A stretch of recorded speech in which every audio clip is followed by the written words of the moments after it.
Hello, and welcome to Mondays with Montpelier. I'm Larry Walker, your host. I'm the president of the Montpelier Descendants Committee, and I've been tracing family roots for, well over 50 years now. I want to share with you three of the many tips that I've learned over the years. Today's segment is titled Discovering Family Treasures Within Our Roots. So let's get started. Let me take you back about 50 years ago. The year was 1977, and Roots, the original Alex Haley Roots, was on television. We watched it everywhere. All the family gathered around. We're watching Roots, and at the end of that program, I decided that I wanted to come and learn more about my family and my family tree. And so I started thinking about the stories that I heard and asking questions. And so at the end of that process, and I'm asking questions and digging, I wanted to find the hidden gems. And I found some very, very interesting hidden gems in my family tree. And so again, I'd like to share those with you today to help you find the hidden gems in your family tree. It's just a tremendous journey. Man, once you get started, it's a lot of fun. But it takes some stick-to-itiveness, I would say. So step number one is start with what you know. The names of family members. I see Pandora, I see you remember Roots too, right? The original Roots, right? Hey, Universal, thanks for joining us. Step number one, start with what you know. We all know the names of, or many of us know the names of our grandparents or great-grandparents. It's start with what you know, names and or locations of your ancestors. And then step number two, real important, is talk to people, talk to your family members, record as much as you can. What I used to do back in the day, again, I said I've been doing this a long time, I'd take a legal pad and I would sit down and call my aunt, one of the oldest relatives that was still alive, and I'd ask her a lot of questions. She would tell me about names and connections and where people lived and what they did, and I wrote everything down. The thing I would suggest that you do today is use a recording. Use a recording because it's also an opportunity to capture the voice of that ancestor, because one thing about mortality ends at 100%. So it's nice to have that recording of its member's voice when they transition.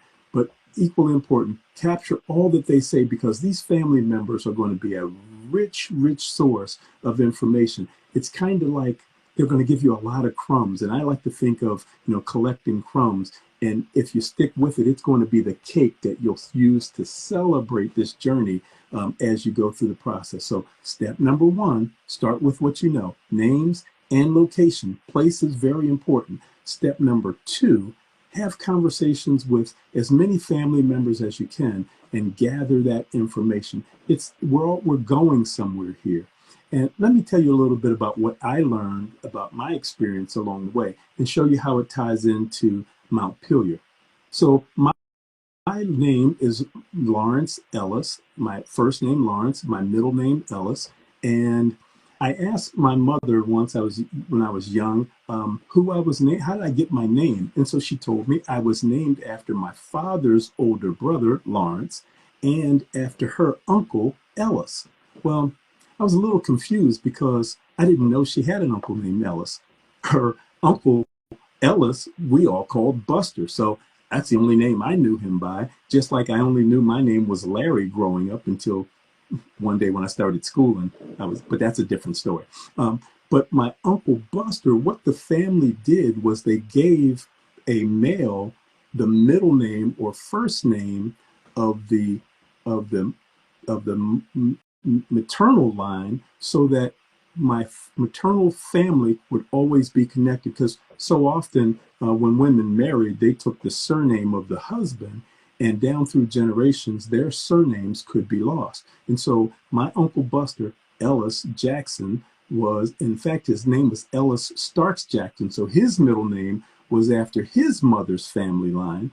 and Jackson was his mother's husband's name. So Ellis Starks Jackson, and then I'm named Ellis. So now I'm tracing back, and there was a name that I knew that was Ellis as far back as I could go. It was my second great grandmother, my third great grandmother, Frances Ellis. Now I'm digging through family records. I've collected all this information. I've collected names and location. I've listened to a number of stories, and now I start my journey. And as I'm collecting information, I come across this intersection. Now, there were several family names. Let's see, there was, now I'm talking about my maternal family now, not my paternal family, because that'll get really confusing. My mother's maiden name was Johnson, and then her mother's maiden name was Jackson, and then there was Ellis, and there's Starks, and there's Ware, and there's McDaniel, and there's Johnson. So all of these names, as I'm starting to hear and put the pieces together, I come across a fourth great grandfather named Benjamin McDaniel. Benjamin McDaniel was born in 1790. 1790. And he lived to be 85 years old. He died in 1875. Benjamin McDaniel, I learned, and I had heard about the name of Benjamin McDaniel. And Benjamin was enslaved at James Madison's Montpelier. James Madison, the father of the Constitution, the fourth president of the United States, was also an enslaver. My grandfather was probably born, but certainly raised on James Madison's plantation at Montpelier. There was stories down through the years, family stories about my grandfather and James Madison. Now, as a kid, the only thing I remembered about Madison was the Dolly Madison pies when my brother and I would go to the store and buy pies. But I digress. There were stories that James Madison, that my grandfather, Benjamin McDaniel, actually drove James Madison to his inauguration to become the fourth president. Now, there are no surviving documents that actually support that, but there are several documents that talk about the work that Benjamin McDaniel did as a livery driver and a courier for the Madison family.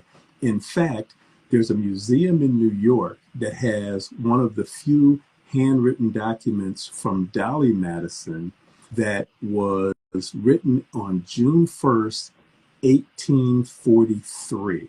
And this was a pass that she wrote for my grandfather to take a long trip. And let me tell you what that pass said. It said, "Please let Benjamin McDaniel pass to Dr. Hinkle's in New Market, Shenandoah County, Virginia, and return Monday, Tuesday next to Montpelier for Mrs. Madison."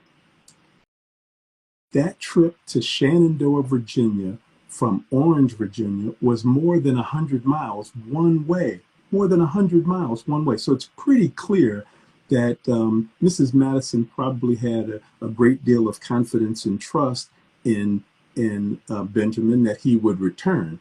And she wrote him this pass so that if he was stopped by the slave patrol or someone wondered what he was doing out traveling by himself, or even if they thought he might have tried to escape, this pass would be kind of his sort of protection.